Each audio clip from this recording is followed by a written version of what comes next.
کھجور صحت کے لیے ایک عمدہ غذا ہے جس میں مفید antioxidants, calcium, B vitamin, magnesium اور وٹامن کے پائے جاتے ہیں۔ اس کے علاوہ کھجور آئرن کا ایک بہترین ذریعہ ہے جو انیمیا کے مریضوں کے لیے بالخصوص مفید ہے۔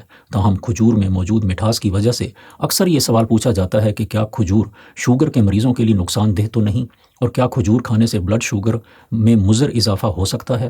اس کا جواب یہ ہے کہ مناسب مقدار میں کھجور کھانا، یعنی روزانہ 3-4 کھجوریں کھانا، بلڈ شوگر میں مضر اضافہ نہیں کرتا۔ وجہ یہ ہے کہ کھجور میں اگرچہ کاربوہائیڈریٹس پائے جاتے ہیں، لیکن کھجور میں موجود فائبر کاربوہائیڈریٹس کی ایبزارپشن کو بہت سست کر دیتا ہے، اور یوں بلڈ شوگر میں تیز یا مضر اضافہ نہیں ہوتا۔ بلکہ مزید دلچسپ بات یہ ہے کہ Pakistan journal of medical sciences میں شائع ہونے والی ایک تحقیق میں یہ دیکھا گیا ہے کہ ڈائبٹیز یعنی شوگر کے مریضوں کے لیے روزانہ 2 سے 3 کھجوریں کھانا بلڈ شوگر کو متوازن رکھنے میں مدد کرتا ہے۔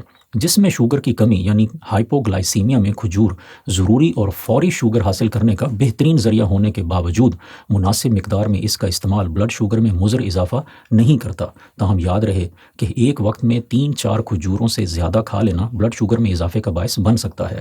اس لیے کھجور سے صحت کے لیے انمول فائدے حاصل کرنے کے ساتھ ساتھ اس کے مضر اثرات سے بچنے کے لیے روزانہ 2 سے 4 کھجوریں کھانے کا معمول بنانا ایک بہترین عادت ہے۔ مجھے اپنی دعاؤں میں یاد رکھیں۔ السلام علیکم۔